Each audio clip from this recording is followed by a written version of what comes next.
ආයුබෝවන් පැන්ඩ නිවසත ඔබව සාදරයෙන් පිළිගන්නවා මෙන්න දැන් ලැබුණු විශේෂ පුවතක් ඉන්ධන මිල ඉහළ නැංවීම පිළිබඳව. මහජන නියෝජිතයෙකුගේ අදහසක් අප වෙත ලැබී තිබෙනවා. ඒ පිළිබඳ වැඩිදුර තොරතුරු අපේ ප්‍රාදේශීය වාර්තාකරුවන පාල මහත්මයාගෙන් විමසමු.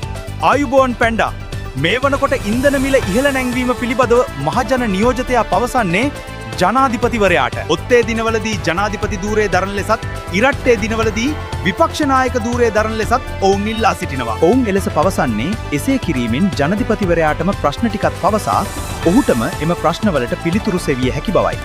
ස්තුති පාලමාමේ තවත් නිවුස් එකකින් හමුවෙමු.